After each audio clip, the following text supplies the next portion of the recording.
Hey Wendy, how are you? Welcome in. Wendy girl. Rainbow of Disney, what's happening? Welcome in, everybody. Thank you. Trying to see you guys.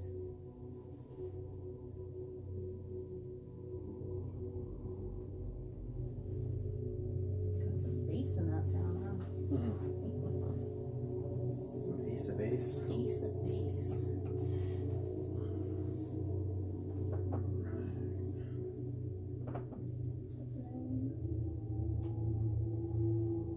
How's everybody's Wednesday? It feels like Thursday because we normally do this on Thursday. It does feel like a Thursday. But it is not. Tomorrow should be Friday. I know, so tomorrow's gonna feel really weird, isn't it?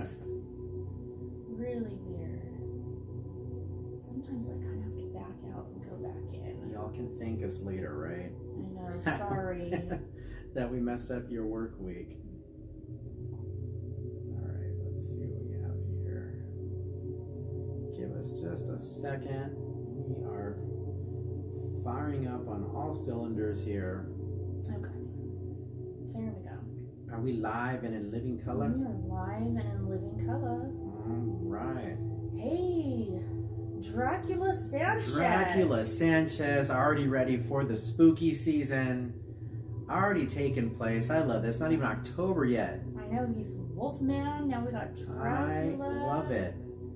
Quentin Jones, welcome in. Quentin Jones, how's it going, Dave my friend? Averino, Rainbow, Brian, hello.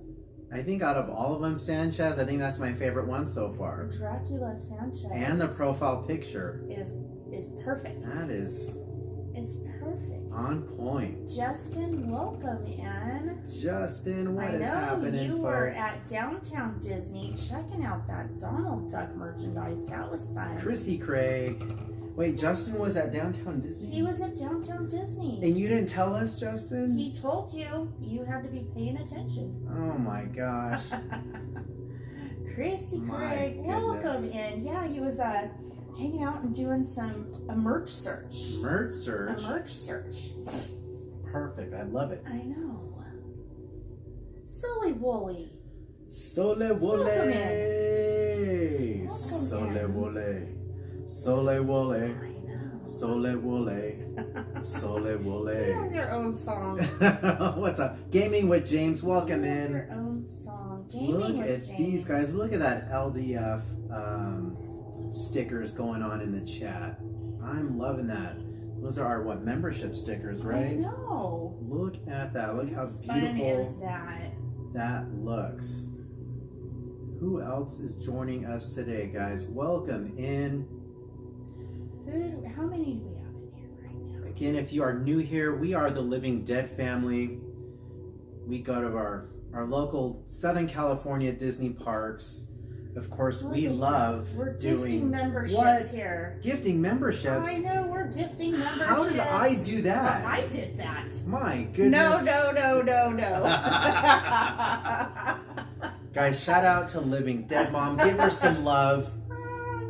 How about some black hearts in the chat for Living Dead Mom? Congratulations. Rainbow of Disney, Sole Wole, Chrissy Craig. My goodness. And Ty Zima. Hey, welcome in, Ty Zima. Ty Zima, how's it going, my friend? Thank you that's for how being we here. pull out our lurkers. That's who we we know find who's out lurking. who's in there. Hold on, we start gifting memberships. Now watch, our numbers are gonna plummet. I know. People are gonna dip. See you later. No, please stay. Stay. Wow, look at the spider emojis, the black heart emojis. Yay. All for Welcome in, love. Achoo. Much the love. Achoo! We're so excited about tonight. No. This one was a lot of fun to put together. Yes. Do I say that every 2 weeks? They're all fun, aren't they? They're getting funner. Is that a word? Funner? Yep. It is now. It is a Living It Dead is family. now. Woohoo! Shout out again, once again, not just for Living Dead Mom for the gifted memberships, but she puts in a lot of work, guys. She gathers all these stories for us. She's got it down to a science. She knows how this setup works for us in our living room. But she does a lot of behind the scenes work. She was able to find a really cool screensaver for us dealing with our topic today, which is skinwalkers. But I can't thank you enough for doing all the legwork and all and the honestly, footwork. I have to give a shout out to Windy Girl, Yes. who has really sent us in, not just tonight, but so many times. She's in the background helping get stories, and so she submitted a lot of different things tonight, and we're going to save that for last, so stay in here. So we're going to touch on what it is, a few different stories, a lengthy newspaper article, and then we're going to dive into stuff that Windy Girl submitted.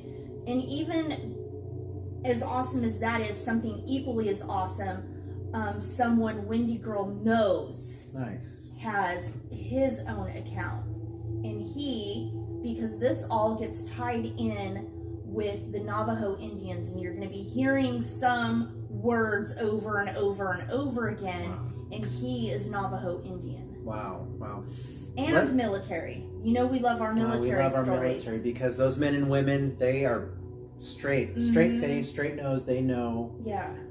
They wouldn't tell any, what do you call it? A fib or a lie. They wouldn't. Right. We trust they wouldn't what they make. say. Yeah. They don't make stuff up. So. Yeah. Let us know in the chat if you guys know this, what we are talking about today. This might be new for some of you. New to me. Cryptid called Skinwalkers. I do listen to a lot of ghost story podcasts, so I have picked up on what these are a little bit, but I'm excited to dive deep into some personal accounts.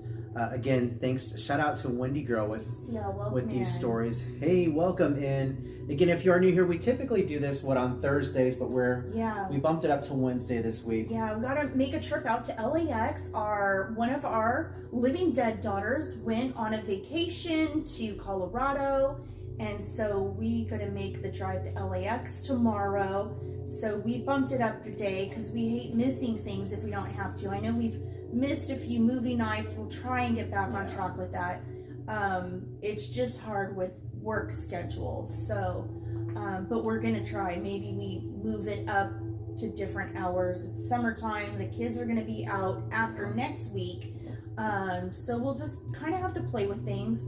And then in 2 weeks, we're gonna move our arrangement here actually to our bedroom. The master bedroom. The master bedroom. So, because Living Dead grandbaby is going to be back, and this is where he sleeps behind us, and I'm naturally loud, and we are kind of loud when we do this because we want you to hear us, and we keep him up at night. So we're going to have 2 weeks to move this over there.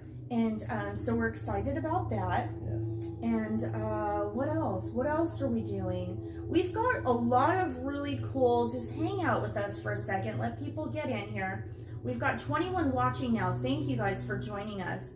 We've got some really fun ideas that we're working on for the haunt season. Yeah. So if you guys love us during our ghost stories, this is just the beginning.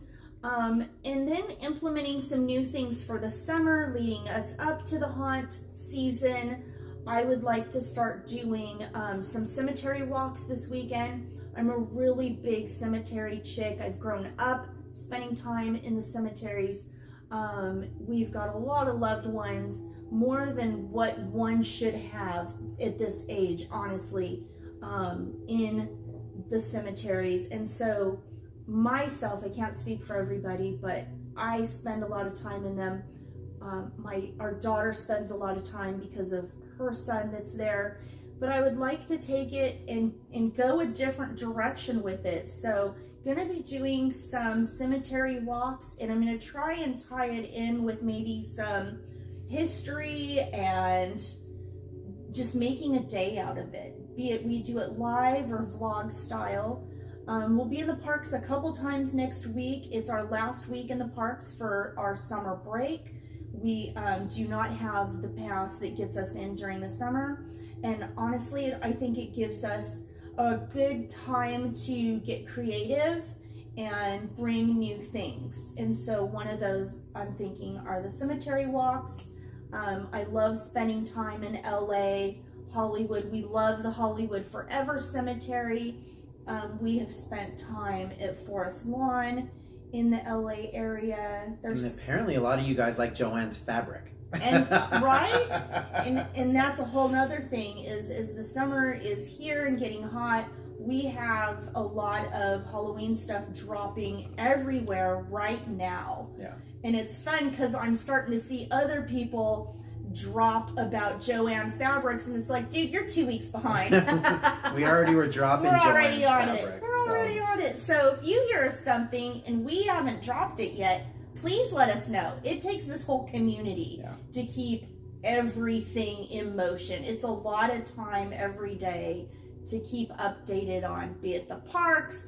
Brian is really good at helping me with information as it drops for the parks, and so on and so forth. All the different haunts, you know, HHN, be it here or Orlando. So much happening in the works. So if you guys are like on the East Coast, because if you don't know, we call it Code Orange. Code Orange is basically sightings of Halloween things that are slowly hitting the shelves. So make sure you guys shout us out. Tell us what you guys have in your local big box stores, Halloween stores, arts and crafts stores. That stuff is slowly creeping up on the shelves out there. So if you are on the East Coast, let us know, because sometimes the East Coast gets Halloween earlier than we do out here on the West Coast. Cracker Barrel, for example, they're getting a lot of their Halloween merchandise in right now. So they sure are. It takes a while for that stuff to hit out this way, but we appreciate it. You guys give us a shout out. Let us know what you guys find out there. Drop 5 more. Let's see. Who do we get this time? Before we get started, 5 more memberships. Who 5 memberships. My goodness. Miss Garcia. Hello, Miss Garcia got a membership. Who else? CL got a membership. Vibes. Good vibes. Pirate Girl Trish. Chew. What is going on? Congratulations. Congratulations, guys. Give Living Dead Mom some love. Throw some black hearts in the chat for Living Dead Mom. We got it. We got it going on. Why don't you tell them a little bit about our display today? Because there's a little story behind this. Oh, I know. Do you guys like the Bride and Frankenstein here? So these go way back. We painted these like a date night back in 2017. It was like arts and crafts and it was wine, like a right? paint and sip. Paint and sip. It was like a paint and sip, and it was. What's that place called? 8 years ago. Painted Earth. Painted Earth. Painted Earth. And so during all seasons, thank you guys with all the love on all the emojis. Thank you guys. And I'm going to be working on these stickers, y'all. I'm trying. We'll make the stickers better. to sit and just focus time. These are ultra rare, right? They're version 1. I know. This is version 1.0 mistake stickers. mode right here. So we're going to be telling you, Dave Averino, all about it. Daisy, welcome in. Okay, so it was paint and sip at a Painted Earth, and so you want to kind of start looking out for those right now. Thank you, Rainbow of Disney. She's our 1 month. You just got your membership. Yay. Love that. Congrats, Rainbow. I know. Thank you. Tear for fears.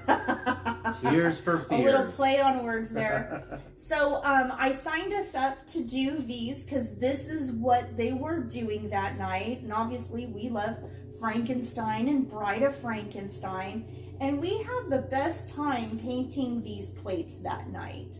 And then you want to do it a little early because it takes them a couple weeks to get it to you, because you paint it that night, but you're not done. You still need to, they glaze it and put it in the special ovens and all that so that your final product looks like this. It doesn't look like this when you're done. You're like, wait, is that it? Because it's kind of dull, and the glaze and the process they do after you paint it brings it to life. Yeah. So start looking out for those fun things in the different Painted Earths or things of that nature. You're going to see a lot of fun Halloween stuff that you can customize and take and decorate your own home. And what's cool is no one has that. I know. Right? Like, you can't find that somewhere. Yeah, these are we did this with our own. So I love our that. own hands. We didn't really design it, but we did right. the artwork on them ourselves. Mm-hmm. So they provided the plates and whatnot, but and all the paints, the brushes. You just show up. Yeah, you just show up. So show it's up really and bring your cool. talents. And it's not that expensive. Dune Boogie, who are you gonna call? Hey, what's up, Hey, Dune Mom, welcome Boogie? in. Tina Shima to a LT, T. Tina to a T. Who else is here? Pirate Girl Trish, how are you? I saw Dragon Blood come in earlier. How are you, buddy? Dragon Blood. Welcome in. If you guys haven't done so yet, do us a huge favor. You know the drill. Button. Monster mash that like button for us. We appreciate it. 30. Oh my gosh, we are so in. close. We are so close to hitting that evil, creepy number. Oh no! On family Did we members. Get another one. Okay. I don't know. We're getting really, really 664. close. 664 living dead family members. Goodness sakes. Okay, so let's hopefully just cruise right past that one. Let's get past that other number. Well, thank you for hanging out with us. Thank you for waiting while we let a few people in. I think we're good. And let's start talking about skinwalkers. So I wanted to start out with just a basic Wikipedia. What's a skinwalker, right? Because we've got a lot of people asking, what is a skinwalker? And then I'm going to have Living Dead Dad start out with a couple things here. So there's 1 and 2. And then I've got a lengthy article to read. And then we're going to dive into saving the best for last, which is our emails from Wendy that she has submitted to us of her own accounts and the account from somebody else. So super excited about that. Super excited about that. Did you want to read about the Skinwalker? You go for it. Okay. Yeah. Tell us about it. What else were you going to say? You're going to say something. Just wanted to, what is a skinwalker? And then go ahead and get into the stories. All right. So for those of you guys that don't know, this kind of falls in that category of a cryptid. What's a cryptid? Cryptid is something that's actual, not a supernatural being, not like a ghost or anything like that. This actually is a physical being, kind of similar to whether we believe in them or not, but like a Bigfoot, if you will. What else did we talk about last week? The Mothman. Things that have kind of been actually seen by the community, by people, by local residences of these towns that actually have eyewitness accounts of what we call cryptids. So let's cover what exactly is a skinwalker here, all right, guys? So according to Wikipedia, in Navajo culture, a skinwalker is a type of harmful witch who has the ability to turn into, possess, or disguise themselves as an animal. So kind of probably like like a shapeshifter, like right? Like a shapeshifter. Mm-hmm. The term is never used for healers. The Yi, now forgive me for my mispronunciation here. The Yi Nadalushi, translating to by means of it, it goes on all fours, is one of several types of skinwalkers within the Navajo beliefs. These witches are seen as the antithesis of Navajo values, performing malevolent ceremonies and using manipulative magic, in stark contrast to the beneficial works of medicine people. It continues, the legend of skinwalkers is deeply embedded into Navajo tradition and rarely discussed with outsiders. This reticence is partly due to the cultural taboos and the lack of contextual understanding by non-Navajos. Stories often depict skinwalkers using their powers of evil, and they are considered a source of fear and mystery within Navajo communities. Traditional accounts describe them as powerful sorcerers who, after engaging in various nefarious acts, gain the ability to transform into animals at will. There's a little background of a skinwalker. In the Navajo language, Yi Natalushi translates to by means of it, it goes on all fours, while perhaps the most common variety seen in horror fiction by non-Navajo people, the Ye Natalushi is one of several varieties of skinwalkers in Navajo culture. Excuse me. Specifically, they are the type of anti-Inni. Navajo witches, including skinwalkers, represent the antithesis of Navajo cultural values. While community healers and cultural workers are known as medicine men and women, or by the other positive terms in the community's indigenous language, witches are seen as evil, performing harmful ceremonies and manipulative magic in a perversion of the good works for medicine people traditionally perform. In order to practice their good works, traditional healers may learn about both good and evil magic in order to protect against evil. The people who choose to become witches are seen as corrupt.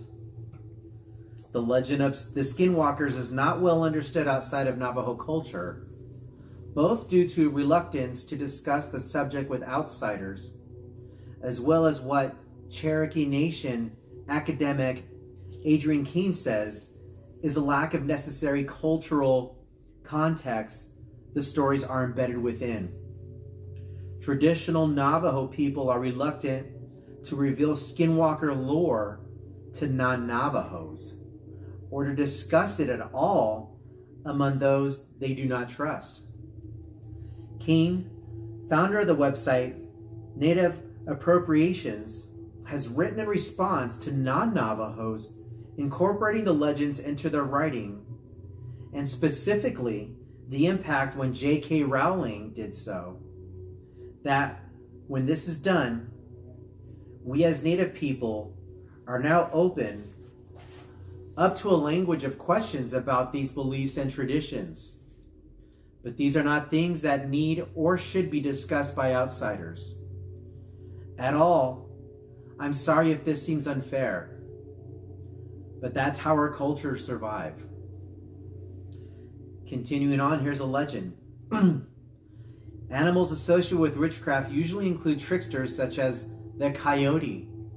However, it may include other creatures, usually those associated with death or bad omens. They might also possess living animals or people and walk around in their bodies. Skinwalkers may be male or female. Skinwalker stories told among Navajo children may be complete life and death struggles that end in either Skinwalker or Navajo killing the other, or partial encounters stories that end in a stalemate. Encounter stories may be composed as Navajo victory stories, with the Skinwalkers approaching a hogan and being scared away. Non-native interpretations of Skinwalker stories typically take form of partial encounter stories on the road, where the protagonist is temporarily vulnerable, but then escapes from the Skinwalker in a way not traditionally seen in Navajo stories. Sometimes Navajo children take European folk stories and substitute Skinwalkers for generic killers like the Hook. Wow. So that gives you a little bit of a backstory of what we are discussing today about Skinwalkers. Again, its background lore is definitely in the Native American, or just Navajo specifically, tribes, and this is kind of all new area, new grounds for us as well. So yeah, we're still learning as we go along. Absolutely. On all of these, what do you call them? All these creatures, all these cryptids and whatnot. So, and I think it's important to state that the nature of the grounds that these stories seem to take place is Navajo land, and from the reservations or nearby. And so please know that These are, you know, serious accounts from people and something we take respectfully. So none of this is meant in a joking nature or like Bigfoot type style of stories. Whereas this is real for people and the traditions and values and culture of the Navajo and or other tribes. So definitely value these stories. And hopefully we'll creep you out at the same time. Right. All right. Would you like me Go to for continue it, yeah. first? All right. Here we go with story number 1. So sit back, relax, turn off the lights, get cozy in your blankets, and here we go. This story is titled, I Was Told Not to Speak About Skinwalkers. This is what happens when you break the rules. I have never heard of the term Skinwalker before I arrived in New Mexico. I was sent to New Mexico for work, and I spent around 2 months there before heading back to Nebraska for a new assignment. I kept to myself, never really spent time around the area. Occasionally, I would hear the men working with me complain about noises at night, keeping them awake. I didn't care for scary stories and didn't care about what was outside as long as it didn't mess with my sleep. The men seemed to enjoy the creepy stories from the locals and would kill time talking about what they heard that day. At first, it was all fun. The men would talk about paranormal sightings. Not having lived through anything like that made it intriguing. However, it wasn't until one of them didn't show up for work that made the rest of the team start taking the stories a little more seriously. The man was found hiding in his trailer. I didn't see him personally, but the team was told that he would be sent to a nearby hospital. One of the guys that found him told us that he was huddled up in a small corner, mumbling to himself over and over, "Hooves, eyes, it laughed." I felt bad for the guy. The stress from work was probably getting to him, in my opinion. However, the other men started to get worked up. One night I went over to a local bar. I found 3 other guys talking to the bartender about the possibility of something paranormal happening back at the camp. The bartender wasn't too happy about the guys bringing up the folklore they knew nothing about, and occasionally left to serve others, trying his best to ignore the 3 of them. One of the men started talking about skinwalkers, while the rest listened closely. They had all had a few drinks in them and were getting pretty loud. Everyone at the bar started to look at them, annoyed at how obnoxious they were acting. I was looking around thinking how stupid the men were looking when I noticed an older man dressed in a farmer's attire with some Native American print on who was also listening closely. The man looked angry and approached the group very slowly before standing behind them, not saying a word. One of the men from my team looked at him and asked him what he wanted. The old man didn't respond and just stared at him. I stood up from my table, hoping that none of the drunks would be dumb enough to start a fight with an old man. The old man stood there looking at them while the men started taunting him. Eventually, the 3 got bored and turned their backs on him. The subject of skinwalkers came up again, which is when the old man finally spoke. "Stop talking about something you know nothing about." The men turned around and stood up. I moved closer in my hopes that they would see me and back off from the old man. The old man stood his ground and told them to not be disrespectful and to not meddle in things that were past their understanding. The men got irritated, and right as one was about to step closer to the old man, I finally butted in. Being somewhat their superior, the three of them finally left, leaving me and the old man behind, shaking our head. I apologized and told him that they were just a bunch of immature kids that didn't know how to handle their alcohol when the old man told me to be careful. He said that the locals didn't talk about that subject and that talking about them would only bring unwanted attention. Not wanting to be rude, I only nodded and told the old man I'd keep an eye out on my team. I returned to the camp and saw one of the men from the bar asleep on a chair in front of his trailer holding a beer. I didn't care to leave him out there. I went straight to bed. It must have been around 3 a.m. when I woke up to the sound of men outside yelling. I got up and walked out, still somewhat half asleep, to find everyone standing around something.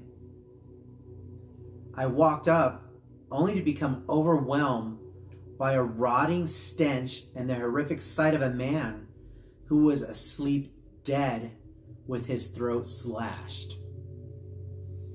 He had taken his life with a shard of the broken beer bottle.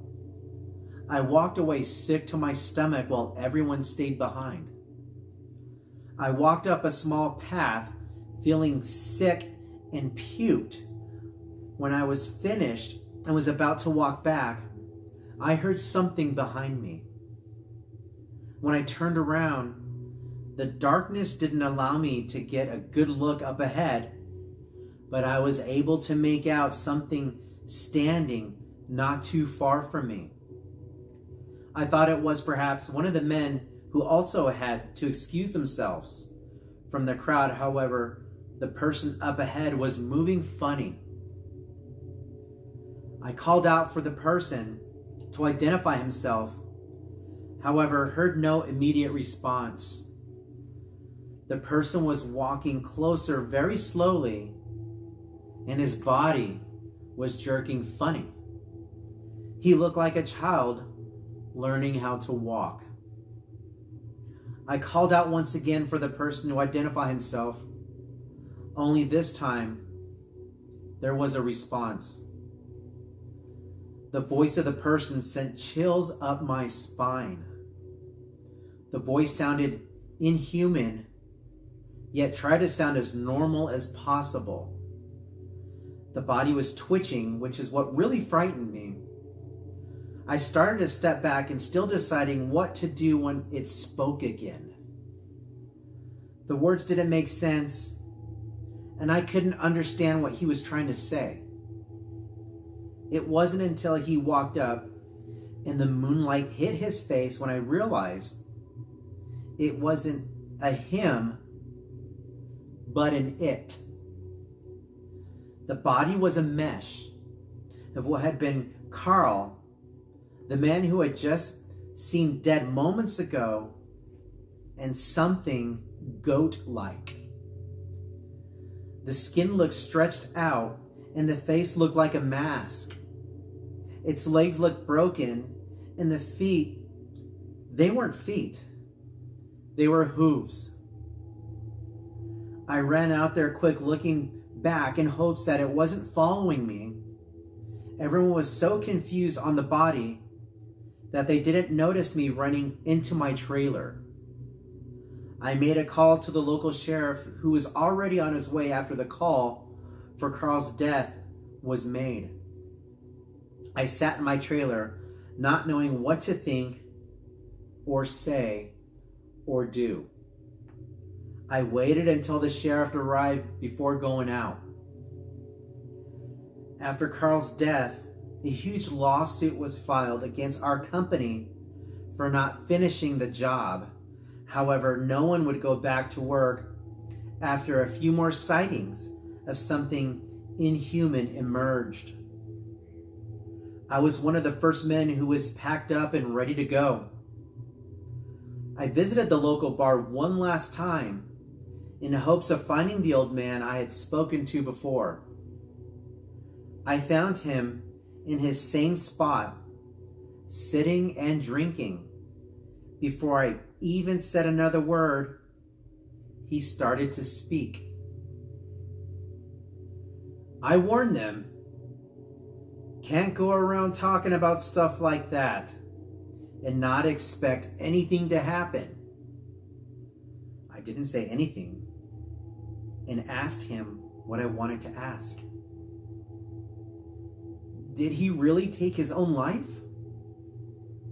Or was it the Skinwalker? The old man looked up and said in a very serious tone, "Don't talk about them. The talk will attract their attention." He got up and left without saying another word. That was the last time I ever said a word out loud. Wow. It continues on here, yeah. One of the most... Is new story or same story? Same story?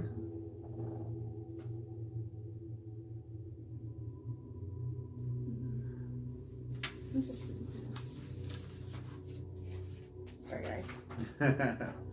How was that, folks? So that was from Brianna Abuelo, and she is a horror author and paranormal enthusiast who enjoys all things spooky. Cool. One of the most horrifying things I can think of is, I'm going to say, a Skinwalker. According to Navajo legend, they are a type of harmful witch that has the ability to shapeshift, usually into animal forms, that can possess humans and take control of them. I first heard of Skinwalkers when looking through Reddit's, which is full of writers making original horror stories. While these stories are not real, they are definitely an entertaining read, and my favorite stories are about Skinwalkers. Since Halloween is just around the corner, it's always Halloween here, I thought that I'd share all about one of my favorite legends. Before I begin, I want to recognize that belittling other people's cultures and beliefs is never okay. I want to respect Navajo culture as much as possible when talking about Skinwalkers, since it's their legend. A quote that I found important was from a Native American activist, academic, and writer, Adrienne Keene, where she says, when discussing Skinwalkers, we as a Native people now open up to a barrage of questions about these beliefs and traditions. But these are not things that need or should be discussed by outsiders at all. I'm sorry if this seems unfair, but that's how our cultures survive. My intention is to not make fun of culture at all, but to look more into the subject that piqued my attention. Skinwalkers are part of the Navajo spirituality, but this is an evil side to it. Usually this type of spiritual power is used by Navajo medicine men, but Skinwalkers are supposedly men who have learned this healing power, but to use it for evil instead. You have to be initiated into a secret society to become a Skinwalker and need to kill a close family member to show you are dedicated to evil. Some really dark stuff. After the killing is when these people get supernatural powers to be able to shapeshift into predatory animals. If you're not already creeped out as much as me, I recommend reading this story of Brianna Abuelo's experience of when She also is a frequent author of no sleep stories that makes you feel better after reading. Her tale includes a native man warning the others, stop talking about something you know nothing about.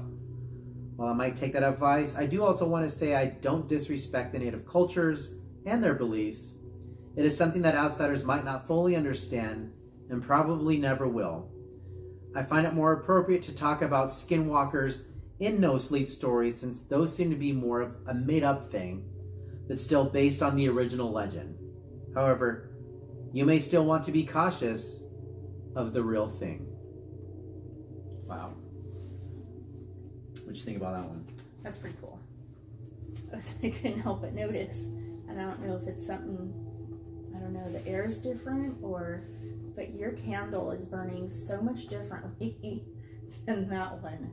So let's see, because I'm telling the stories, we're getting Have you guys noticed activity. that? I know. Have you noticed that? But that candle is super still. His candle over here is burning so much differently, and see all the wax coming down on the side?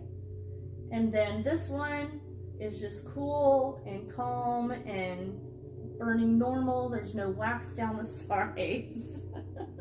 And that one, I gotta keep my eye on it. How's it going, Brianna, Brian Hernsberger, Blix? How's it going, Stevie D? What's going on, MH Reels? How are you guys? Welcome in. If you're just joining us, this is Living Dead Family.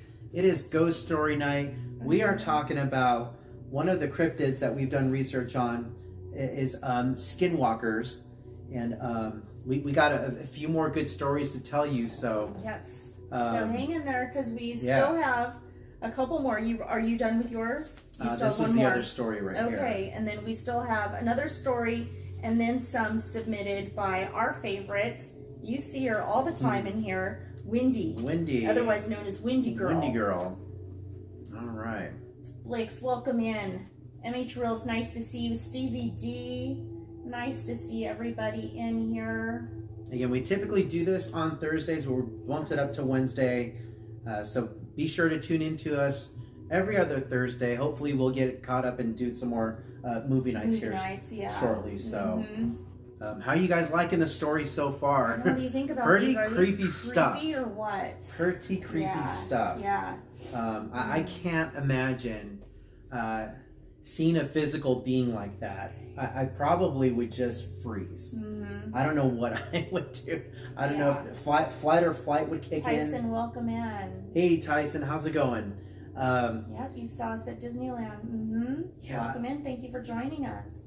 Yeah, I don't know what I would do if I saw something like that. Like, I don't know if my brain can. I know. And then out of like all the cryptid stories, like, okay, if we saw Bigfoot, okay, you'd be like really excited and you'd have stories to tell, but I think you would be okay. Like, you would be okay. Mothman, he was getting a little edgier, of course. That would probably stick with you. But this is next level. Yeah. Like, not cool. You could die type stuff. Right. You know, this is definitely different. I would freeze for sure. And it's something you hear like in the way it was described, kind of like a mythological character, like Greek mythology, like half man, half goat or whatever. That just, I can't imagine seeing that live. But it's like it inhabits something. Right. Yeah. Yeah. Yeah. Like, is it your mind playing tricks? There's often animal carcasses or something left behind. Right. So I'm not trying to figure out how that all ties in. I don't know, but yeah, this is scary.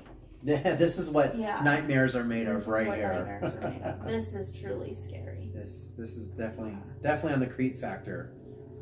All right, shall we continue then? Story number 2. Yeah. Okay. I got it. All right, here we go, folks. Hopefully your lights are off. Hopefully you're getting creeped out. Let's continue on here. Part 2 of our stories of skinwalkers. This is titled Skinwalker Sighting, The Haunting of the Navajo Reservation. I've always been a skeptic. Ghosts, aliens, monsters, they were all just stories to me. But after what I experienced in the Southwest, my perspective on the unknown has been forever altered. I was on a road trip with my best friend Jake. We had decided to take a detour through the Navajo reservation in Arizona, mainly because of the scenic beauty and the rich history of the area. We had heard tales of skinwalkers, but we laughed them off. They were just myths, right? Our first day on the reservation was uneventful.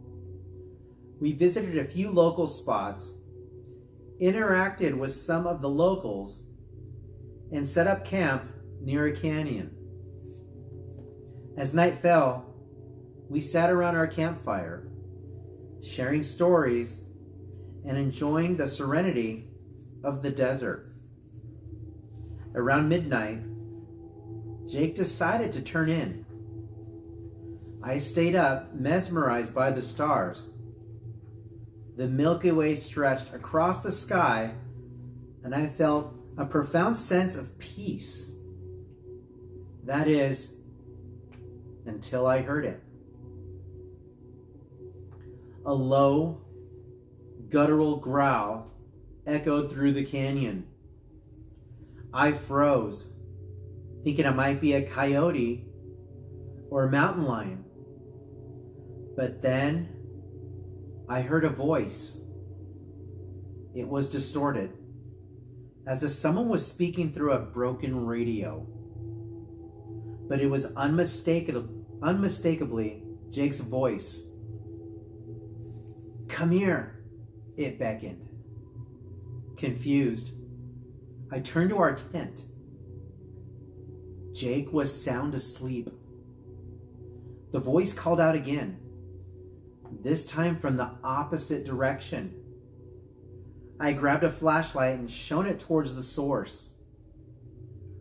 What I saw will haunt me forever. Standing on a ridge was a figure. It looked like a man, but its limbs were elongated, and its eyes glowed a sickly yellow. It wore tattered clothing, and its skin was mottled gray. But the most disturbing part was its face. It was Jake's face.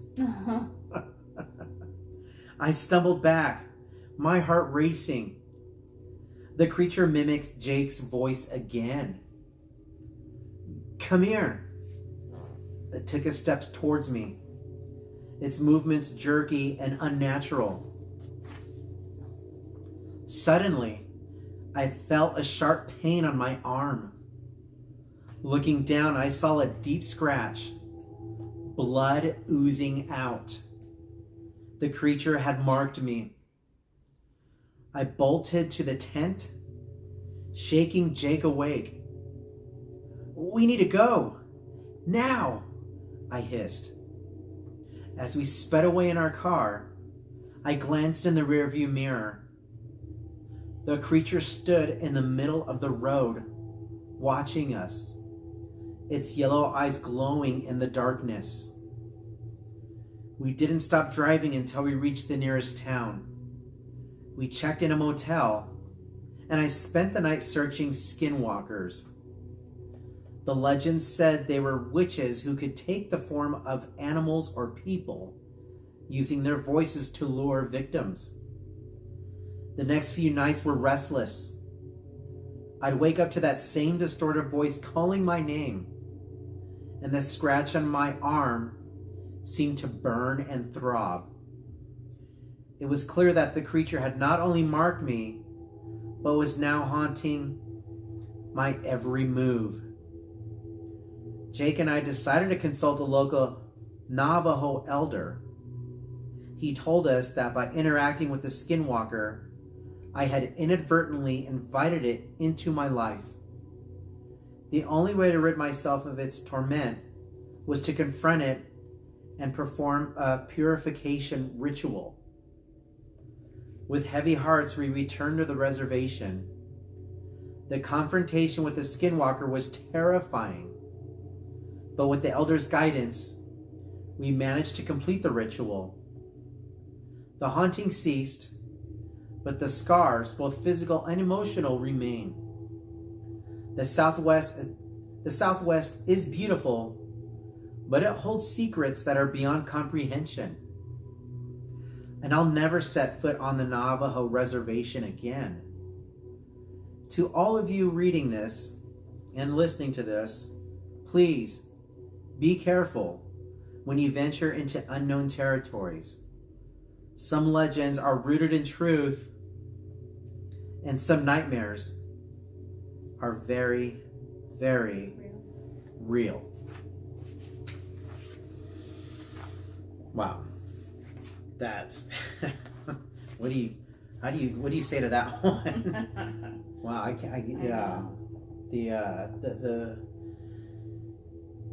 I know we've talked about like poltergeists and supernatural things physically harming you, but this one's, man, this guy's out for blood. Yeah. this creature, this being, it's this clearly Skinwalker. Evil. There's really nothing good about it. There's dark intent.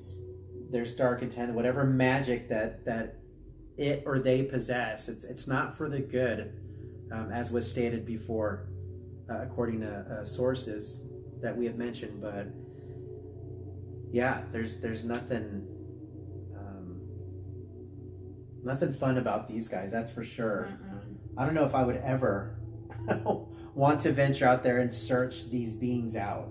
No. After hearing some of this stuff. No, this is one I wouldn't seek out. There's one thing going, ghost investigation. That's one thing, and we even prepare for those. Right, and that's teetering the line. But like you said, we do prepare for that. But how do you seek this? And how do you prepare for that? And I'm sorry, it's if you have to go back and perform a ritual, they weren't even. It wasn't discussed. There was no detail on what the ritual was. Right. I can only imagine what they would have to do to said being to cleanse them of you survive Skinwalker. If you survive, yeah. If you survive it. What if they're not cooperative? Because it almost sounds like, I don't know if it's like a full inhabitation of your being. Right. I don't know. Yeah. I don't know.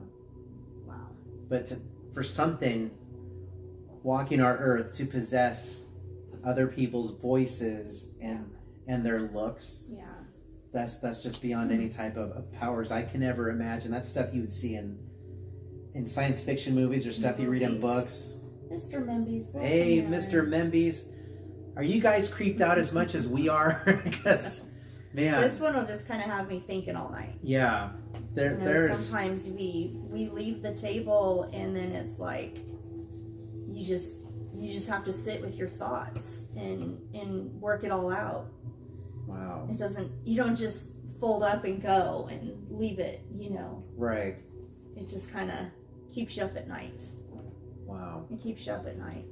All right, Yeah. So one more somewhat lengthy one, and then we'll get to the submissions from Windy Girl, which I have just been like a kid all day waiting to be able to share these stories with everybody. So this one is actually a lengthy newspaper article, and it says, and this was actually published April 16th, 2024, but I think some of the stories might go back on this one. And so it says, meet the Navajo Skinwalker, the demonic shapeshifter that Native Americans won't even mention by name. What are skinwalkers? So I might repeat myself a few times on this one after some of these readings, but they all kind of go through the same history. What are skinwalkers? The shape-shifting witches of Navajo lore, and they are actually real.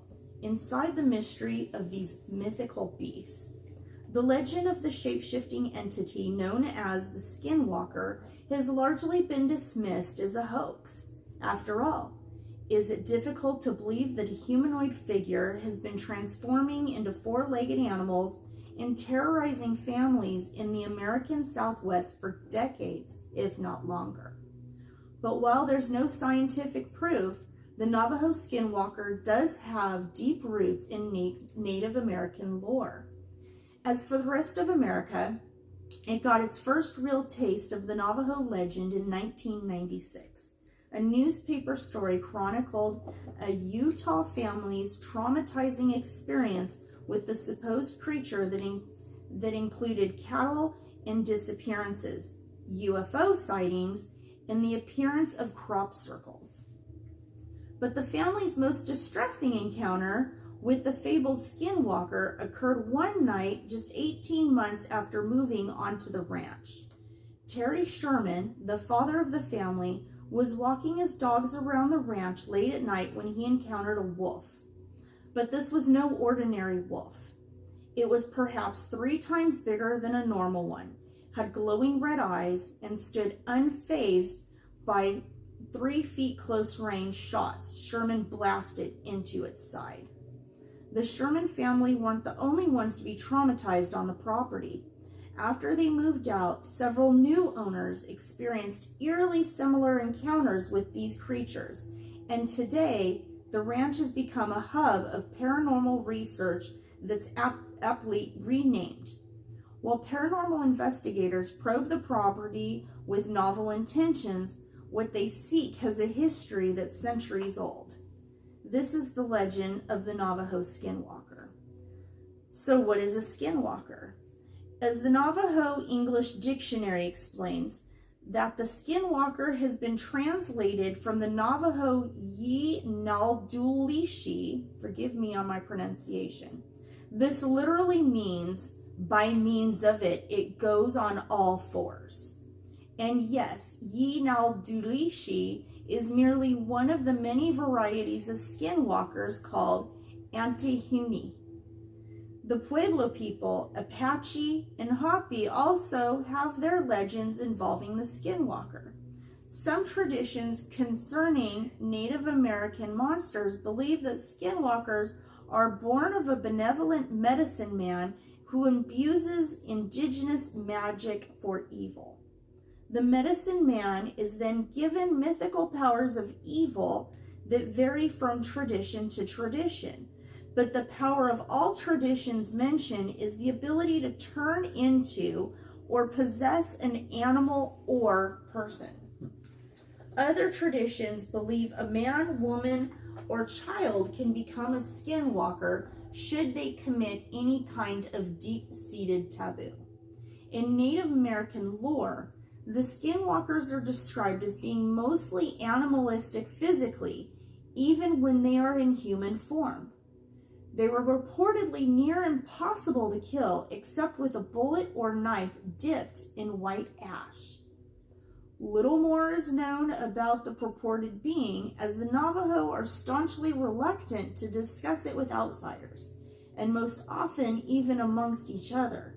Traditional belief pretends that speaking about the malevolent beings is not only bad luck, but it makes their appearance all the more likely.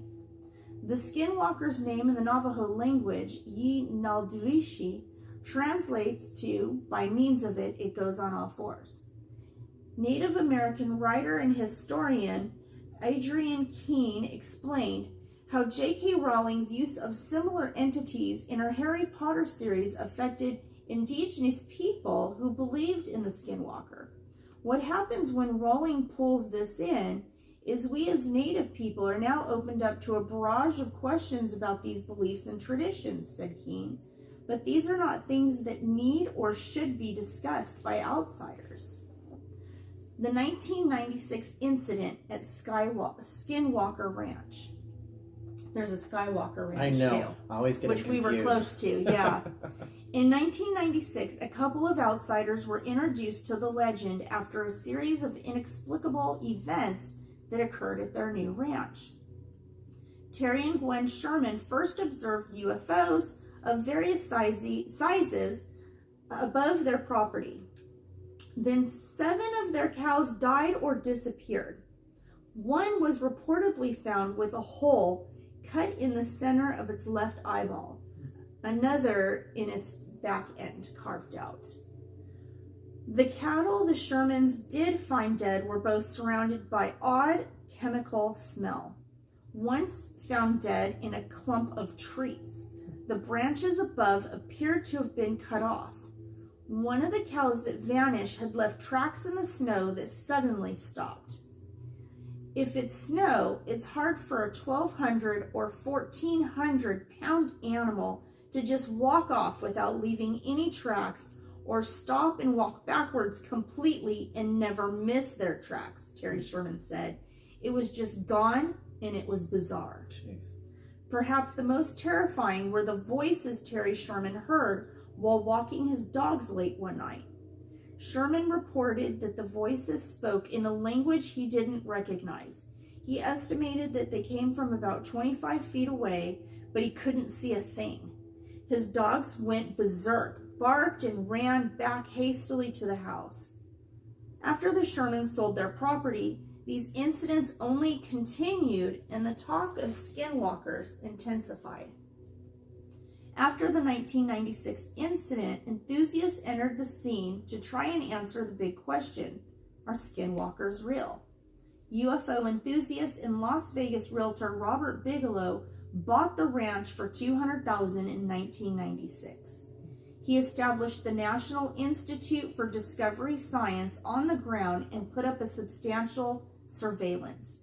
The goal was to access what exactly had been going on there.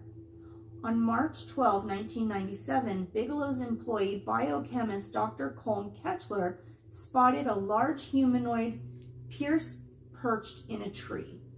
Detailed in his book, Hunt for the Skinwalker, the creature was 20 feet off the ground and 50 feet away, Keller wrote.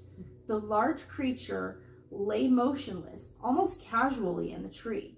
The only indication of the beast's presence was the protruding yellow light of an unblinking eyes that stared fixedly back into the light. Keller fired at the supposed skinwalker with a rifle, but it fled. It left claw marks and imprints on the ground. Wow. Keller described the evidence as signs of birds of prey, maybe a raptor print, and huge, and from the depth of the print, a very heavy creature. This was only a few days after another unnerving incident. The ranch manager and his wife had just tagged a calf before their dog began acting strangely. They went back to investigate 45 minutes later, and in the field in broad daylight found the calf and its body cavity empty. Most people know if an 84-pound calf is killed, there's blood spread around. It was as if all the blood had been removed in a very thorough way. This distressing activity continued well into the summer. 3 eyewitnesses saw a very large animal in a tree and also another large animal at the base of the tree, continued Keller. We had videotape equipment, night vision equipment. We started hunting around the tree for carcasses, and there was no evidence whatsoever.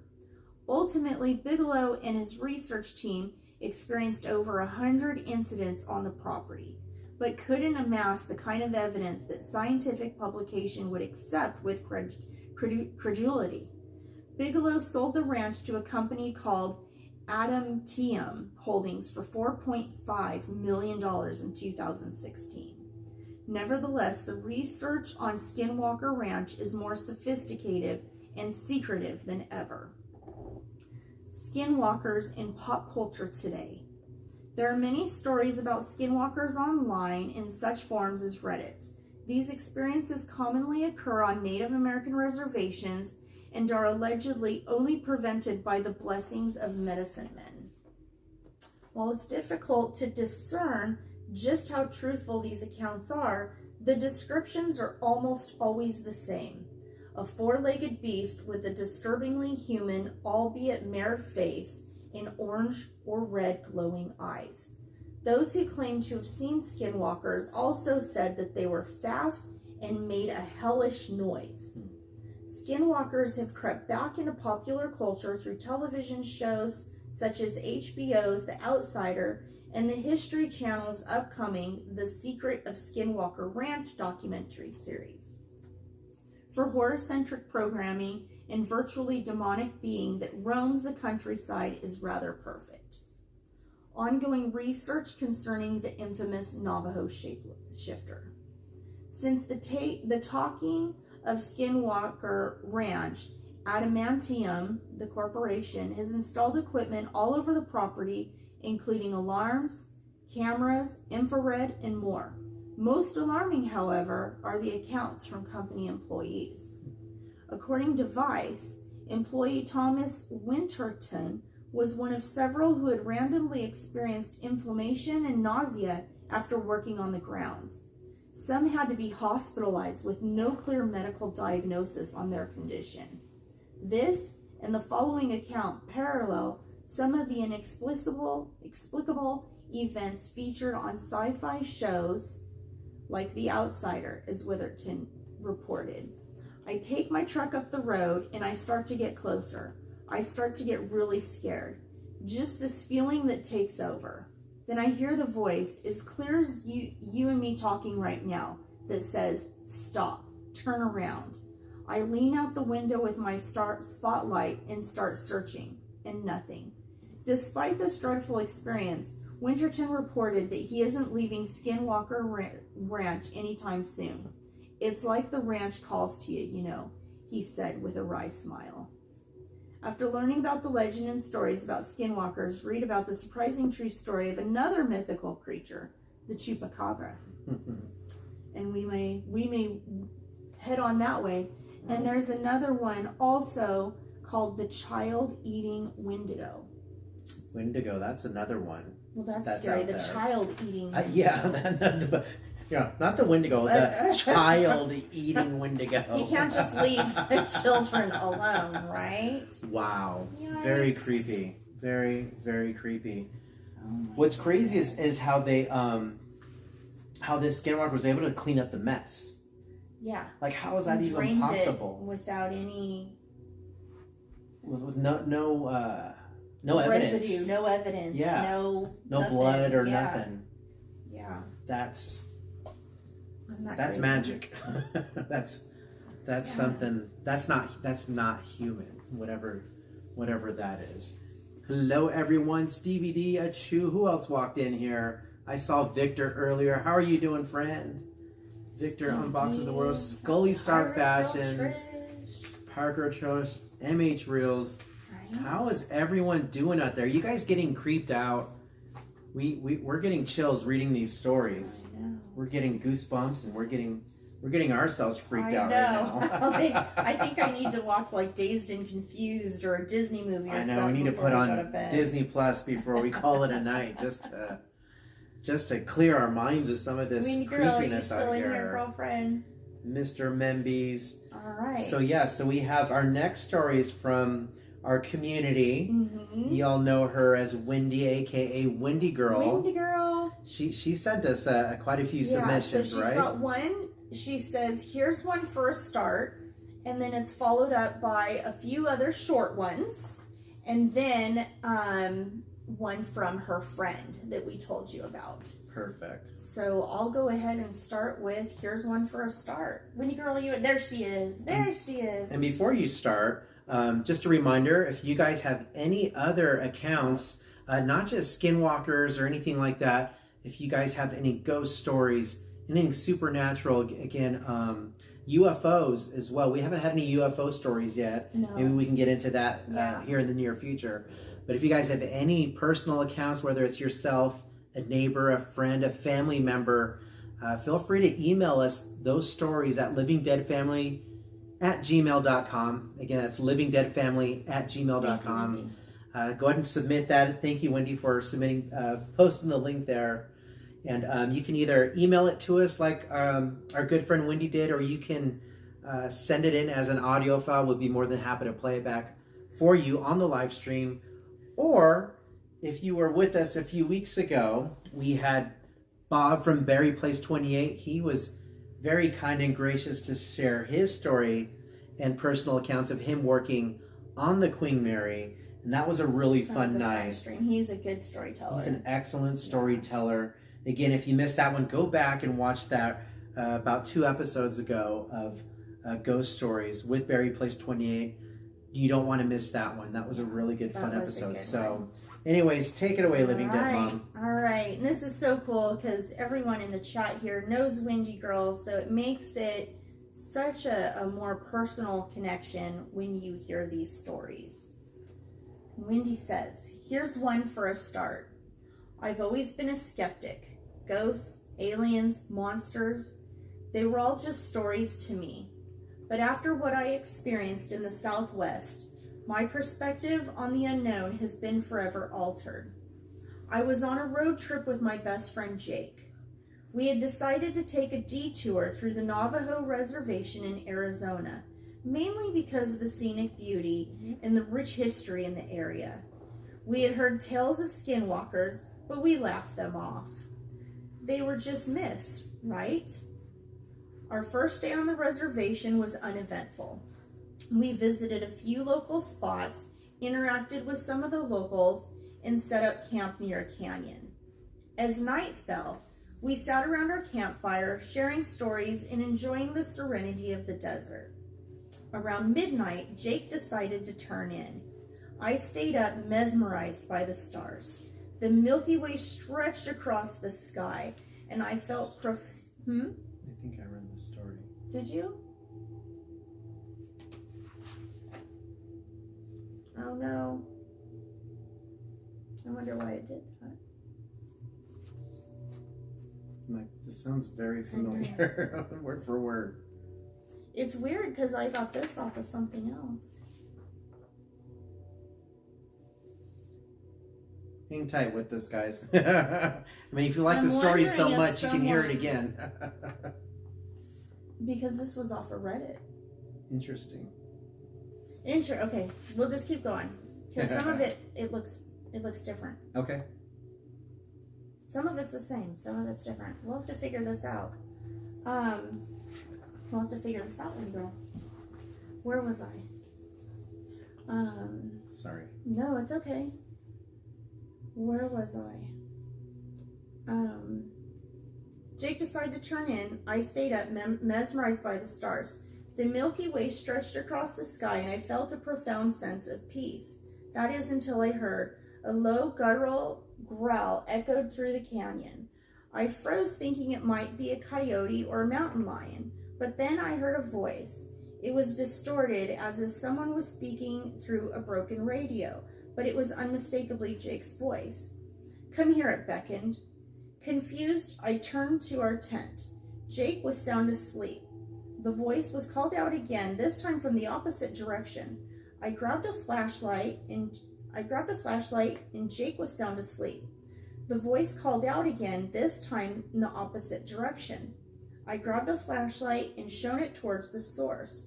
What I saw will haunt me forever. Standing on a ridge was a figure.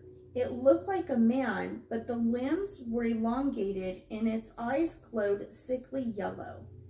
It wore tattered clothing and its skin was a molted gray. But the most disturbing part was its face. It was Jake's face. I stumbled back, my heart racing. The creature mimicked Jake's voice again. Come here. It took a step towards me, its movements jerky and unnatural. I bolted to the tent, shaking Jake awake. We need to go, now, I hissed. He looked at me confused, but the urgency in my voice spurred him into action. We packed up as quickly as we could, the creature's voice echoing around us, mimicking our voices, our laughter, our conversations from earlier. As we sped away in our car, I glanced in the rearview mirror. The creature stood in the middle of the road, watching us, its yellow eyes glowing in the darkness. We didn't stop driving until we reached the nearest town. We checked into a motel and spent the night researching skinwalkers. The legend said that they were witches who could take form of animals or people, using their voices to lure victims. I don't know what we encountered that night, but I do know one thing: the stories are real. The Southwest is beautiful, but it holds secrets that are beyond comprehension. And I'll never set foot on Navajo Reservation again. I don't blame you. I don't blame you. To all of you reading this, please be very careful. when you venture into unknown territories. Some legends are rooted in truth, and some nightmares are very, very real. Super, super creepy stuff. So these are, looks like some shorter stories that she submitted as well. And this one starts, on the res, alone at night. My uncle and cousin saw a large deer in the side of the road. When they got closer, it hopped over the fence like a bipedal man. One time, driving back from Gallup, my dad saw an old Navajo woman walking on the side of the road, and when he slowed to offer her a ride, she took off into the plains, quickly with inhuman speed. Once when I was a kid, my family was at my aunt's house, which is in a rural, secluded area, when we were toyed with by a few entities. They would make animal noises, and when we looked in the direction from which the noises were coming, they would turn a flashlight on and off. The noises would come from all directions, in increasingly shorter succession.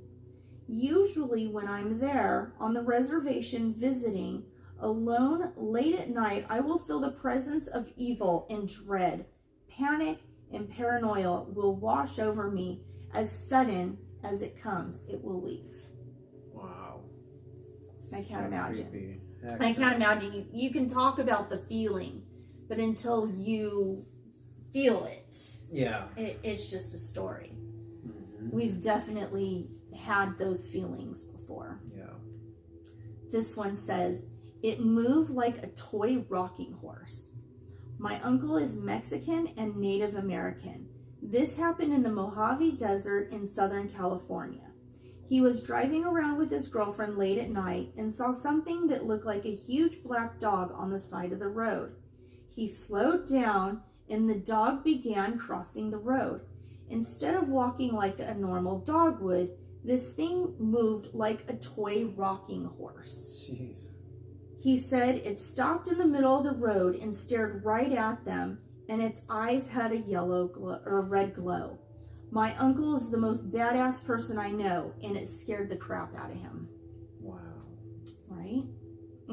So it seems like a common theme here is these glowing eyes. Glowing eyes. See, they all seem to have similarities. They're red or yellow, or even the way they walk. The animal, the way they walk, but how weird this one moving like a rocking horse. Like a rocking horse. Interesting. Yeah. Really Creepy. weird. Really creepy. Really creepy. That was good, Windy Girl. They ran away on their back legs. Jeez. So this happened about 12 years ago. My family owns a farm in the heart of an Indian reservation. One winter I was home for Christmas taking care of the farm while my parents were away Christmas shopping. As I was home by myself, way late in the night, and I hear all of our cows freaking out. I knew it had to be the wild dogs that are rampant in the area. So I throw on some boots, grab a shotgun, load it up, and head out to the field. This was the perfect scenario for a horror movie. It was cloudy, but there was a full moon, and it was breaking through the clouds just right to light up all of the snow. I ran out onto the middle of the field, and just in time I see two dogs. They were standing up facing each other and fighting. I think, perfect, 2 for 1. So I pumped a shell into the chamber of Mr. 12 gauge, and then it happened.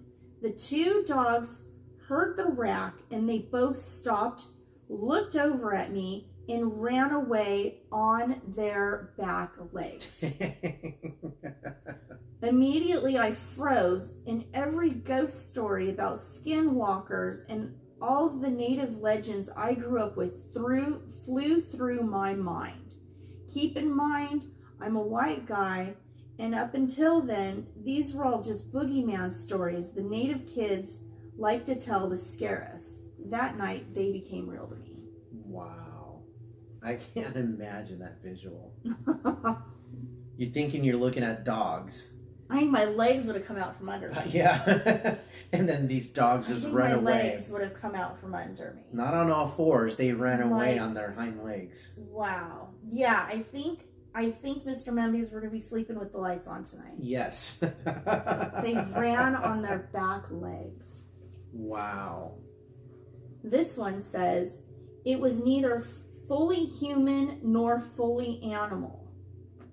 In July 2004, near Gallup, New Mexico, I had my first and only encounter with a skinwalker.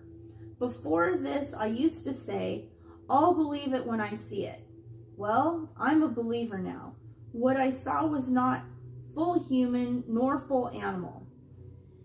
As I was moving and had just completed the cleaning and was with my 10-year-old son, we had called it a night and were headed to our new place.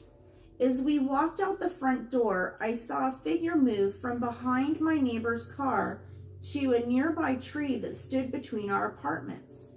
It didn't have red glowing eyes, snarling teeth, or a rotten smell. It did move quickly, but not quick enough to avoid the light from a nearby light post and the porch lights. It didn't look at me or come towards me. It moved as if it was trying to avoid being seen. I was within 15 feet of it, but I did not look back to fully inspect it. What I saw was a wolf-like animal that sort of resembled the Beast in Beauty and the Beast. Just not cartoonish. It had brown fur that completely covered it. It wasn't a pelt, it was a very large wolf. It didn't have any human traits except that it walked on its hind legs. It cowered behind the trees. We got into our vehicle. When we got in, I asked my son, "Did you see that?" Thankfully, he hadn't. My brother-in-law insists that it wasn't a skinwalker because I would have never seen it. To this day, I can picture what it looked like, know they exist, and pray I never encounter one again. Wow. Unbelievable. I would probably be doing the very same. I would probably be doing not Edward Furlong, welcome in. Wow. Okay. Unbelievable. So this is our last one. Thank you for hanging out with us this whole time. We sure appreciate you guys being here. This is the last one Windy Girl submitted. And she calls this My Friend's Story. I thought I'd go ahead and send you what I have from my friend. And she told me about her friend. I have a friend named Daryl who I know from when I lived in Virginia. He's in the Air Force and is like me very much into paranormal. He's from New Mexico and is full-blooded Navajo. Daryl is living back on the reservation now, and we always keep in touch and still about our curiosity and love for everything paranormal. Winnie girl, we need to get you in California with us here. I trust him a great deal, and I know if he tells me something, it is the truth and something he wholeheartedly believes.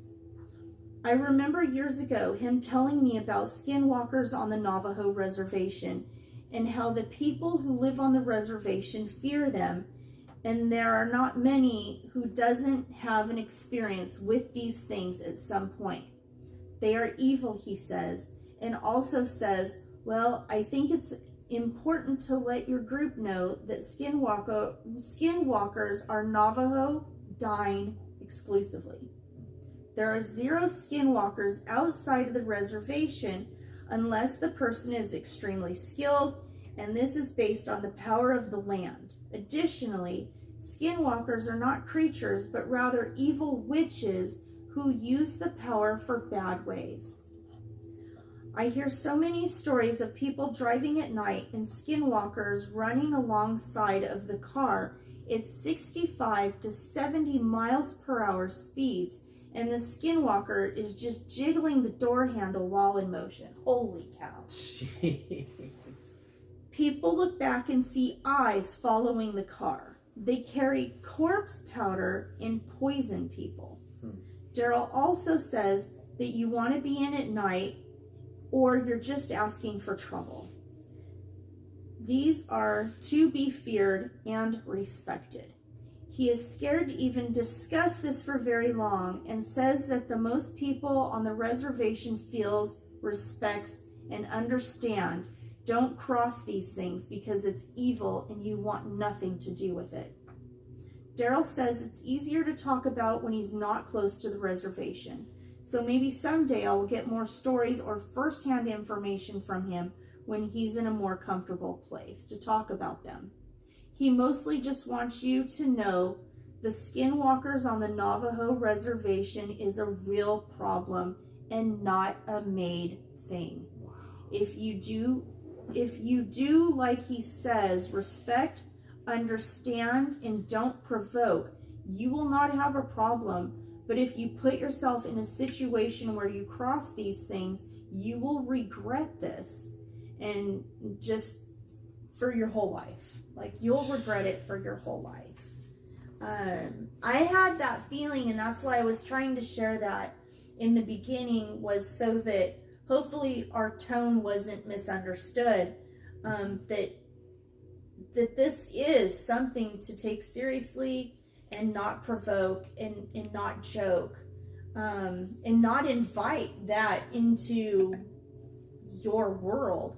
Because I do believe this is very real, and just like Wendy Girl says, and like Daryl says here, they're on the reservations, and this is real for them, and they don't like to talk about it, and it's a serious thing, and you just gotta treat it accordingly.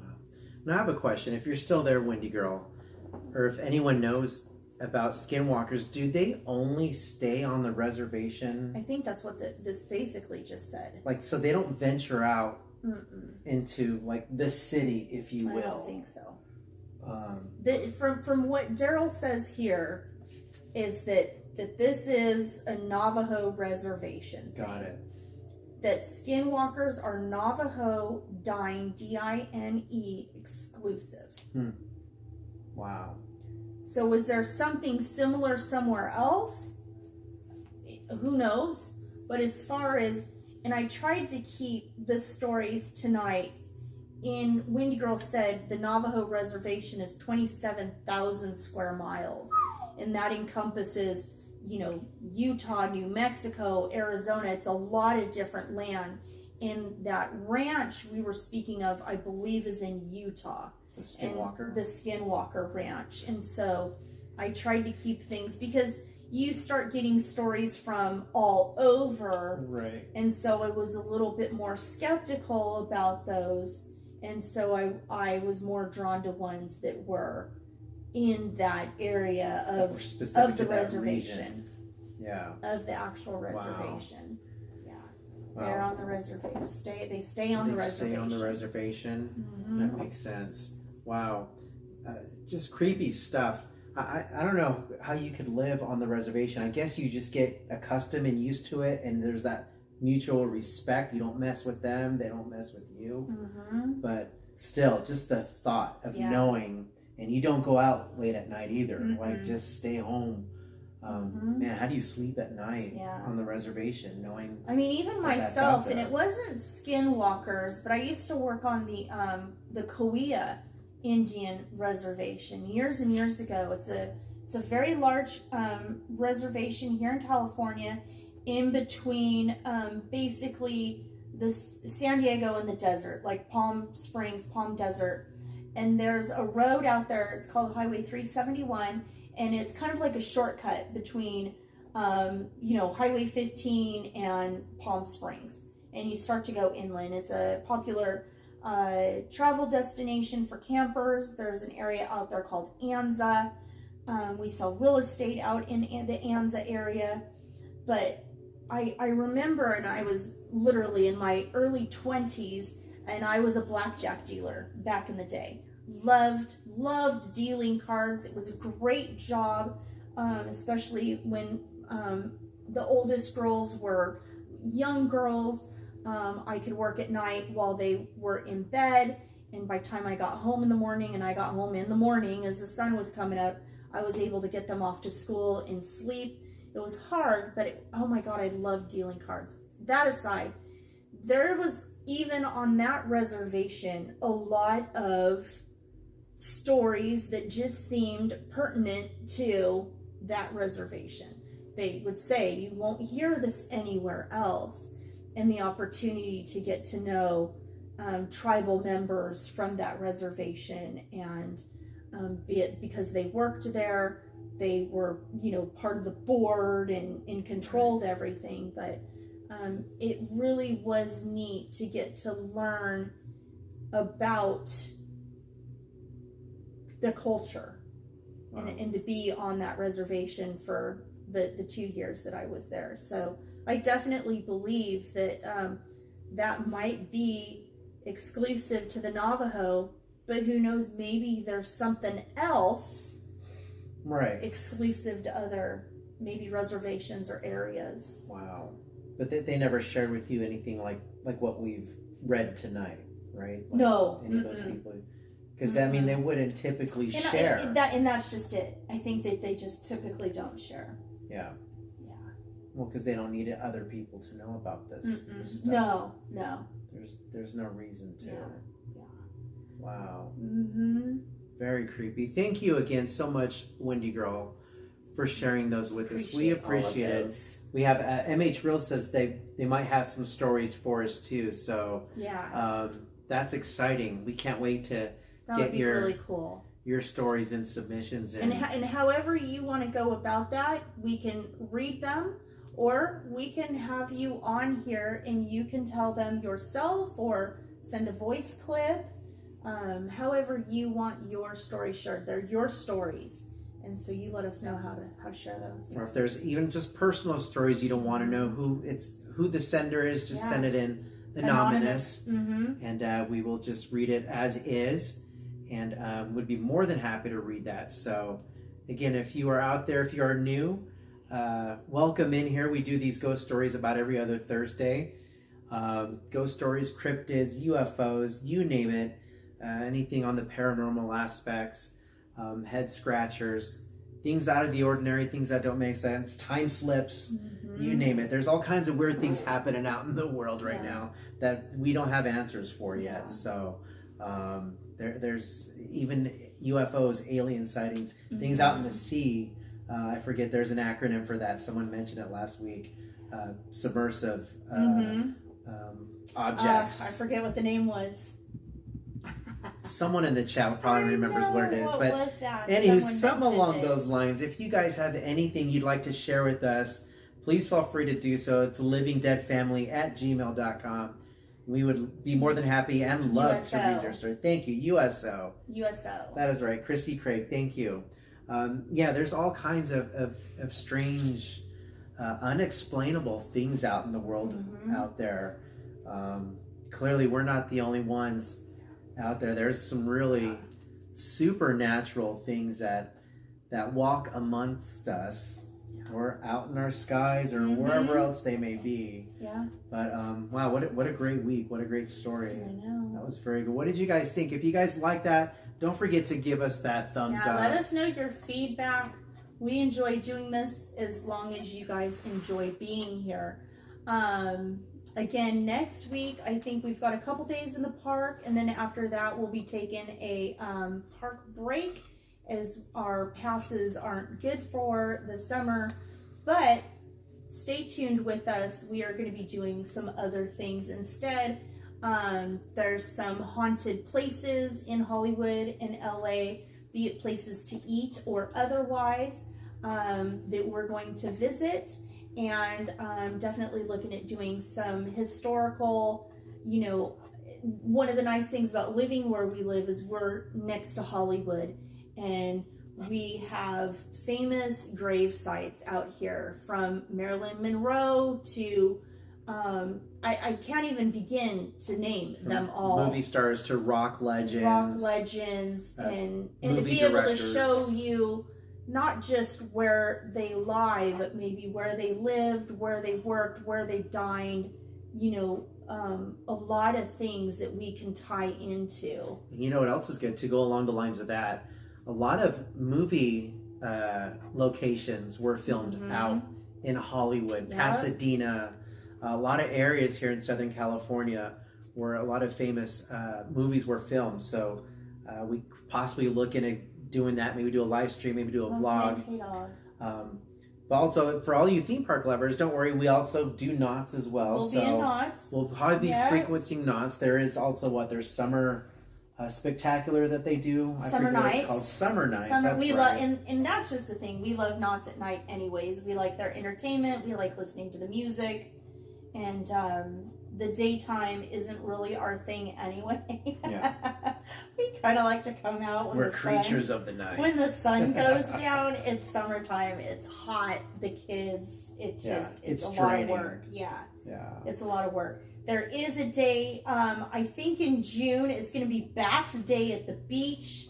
So keep an eye out for that. We might try and make a visit to Bats Day at the beach. You guys saw us for Bats Day at Disneyland. And so there is a follow-up date for Bats Day at the beach. I'm sure I have shared that on Instagram. If you aren't already following us on the socials, we post a lot on Instagram. Most of that gets posted to our Facebook page, and I play a little bit with TikTok, but mainly most of the information I put out on any events. If there's any spooky event, I pretty much have shared it or will share it. We've got Midsummer's Scream coming up at the end of July. That one's in Long Beach, right? That's in Long Beach at the Long Beach Convention Center. Sunday will be a big day as far as dropping information for all of our local haunts. Some of the smaller haunts, the information will be coming out on Saturday. But the big stuff seems to be being held for Sunday. So we're excited for that. So stay tuned. We'll try and let people know when we'll be going live, or sometimes we won't let you know. Sometimes we don't let you know. We just kind of pop up. And also, we gifted 10 different memberships tonight. Look into being a member on the channel. It's not a huge fee on this one. And we're also going to work on doing some content for members only this month.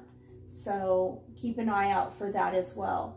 And thank you guys. Thank you guys for joining us. 29 of you. I don't know where we are on likes. Let's see. Sometimes the refresh works. Thank you, Miss Garcia. We got 46 likes. Thank you guys for that. Mikey. 28 of you with us.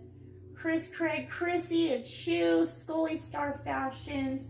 Cordy in California. Is Cordy in here? Did Cordy jump in here? Did she sneak in? Speaking of Cordy. Cordy, no, I know. Are you late? You'll have to do the read thing. On Friday of this week, we are going to be with Cordy and Christina. I don't know that we can go live, but we'll definitely be putting out a vlog. Cordy may want to put something out as well. Different perspectives are awesome, but we're going to be doing a ghost investigation in a historical home on Friday night at 6 with Cordy, with Christina, and other members of a paranormal investigation team and other people that are going to be joining us. So super exciting. That's Friday at 6. Yeah. We'll definitely be documenting it. So if we can't go live, we will definitely document it. Cordy in California as well, and she may want to upload a video to that, to her channel. And if we do upload it, it'll probably be a premiere. So it's kind of similar to a live stream, but a pre-recorded ghost investigation. Right. And we'll try to get on that right away. Yes. We want to get it out right away. Yeah, I think as soon as we're done, we're just going to quickly try to edit a few things if there needs to be some edits. If not, we'll just upload the entire thing, probably uncut. Right, yeah. Uncut, uncensored, to give it to you as raw as we are experiencing it. So, again, it's ghost investigating, so some things take time. We might get something on our end as far as we can't be there all night or anything, and we are getting there a little earlier than the later. But hopefully we'll have something happen. You never know. You never know. We'll definitely have all kinds of stuff with us, investigative. machinery or tools, whatever you want to name it. And the grounds, even just the grounds there are really cool. And we can show you that as well. And then also, I know we've talked about, as summer's getting here, if any more local people want to get together and do an investigation with us, let us know. We could only choose or invite a couple people for this one that's on Friday, and Cordy was the only one that reached out and really wanted to go. So her and Christina will be there with us. We're excited to spend time with them. But if more of you want to get together with us, the Living Dead fam, and do paranormal investigation, let us know. There's definitely some places we can go. There's a cemetery that we enjoy going to that's open 24 hours a day. And there's also the Haunted Forest. There's Suicide Bridge in Pasadena that's a popular destination to go to. There are places we can go without a fee, etc., that we can get a group together with and be together and spend that time investigating together. So if you're in the LA area or Southern California area, and you want to put a date together on the books, let us know. And don't, if you guys are camera shy, don't feel that you need to be in front of the camera. You absolutely do not have to be on camera at all, anywhere, at any times. Yep. We respect your privacy. If you want to come out and be on the camera, you are more than welcome to be on camera with us. However, don't let that discourage you from wanting to meet us in person and go have fun with us. You can still have a great time, and there's no need to be on camera. So, so please, we invite you guys to come out. We have, gosh, how many people? We have 664 Living Dead family members. We would love to meet more of you guys. I know a lot of you guys are out of state, but for those of you that are local, please, by all means, come out and say hello to us if you're ever in the parks. We'd give you a sticker, give you a ring. Yes. We'd love to shake your hand and say hello, and as a thank you, like I said, give you a little bit to take with you, just for being part of our Living Dead fam clan. So thank you guys so much. Anything else? I think that should be it. Anything else? Yeah. All right, guys. Well, we appreciate you being here. Again, if you haven't done so, do us a huge favor. Monster mash that like button for us. Subscribe if you haven't already. Be part of the Living Dead fam clan. Congratulations to our new Living Dead family members. Yes. I can't even remember off the top of my head. There was quite a few of you that got gifted memberships today. So congratulations. Again, thank you, Living Dead Mom, for all the work you put into this, into these cool, ghost story K-Rock. nights. That's very cool. Let us know about it. Who am I missing here? Pleasant nightmares. Yes, Blix. Thank you, Blix. Cordy, thank you. Cordy, thank you for being here. Thank you guys for your support. And, We'll see you a little later. We'll see you all a little later. Let me get my my camera. Scully Girl, your stuff is in the mail. You are the last one to be sent out. I think that's good, yeah. Thank you, Mr. Membies. I know, look at our fun plates. Sammy Bear. Shout out again to Zomembies I know. for creating our mug for us. We love these tumblers. Our tumblers. I call them mugs. Aren't those cool, you guys? Good night. Sammy Good Bear. night. Thank you all. Congrats, new members. All right, folks. Hey, Joanna the Jedi. All right, ladies and gentlemen, thank you. Do a little signing off officially now. Thank you, guys. We enjoy you. Thank you so much for being here. We guys will see you in the parks at some point next week. Stay tuned for a vlog, hopefully, or another live stream. We'll play it by ear. But good night, everyone. We love you. And as we all say, we will see you all a little later. Good night. Bye, guys. Good night.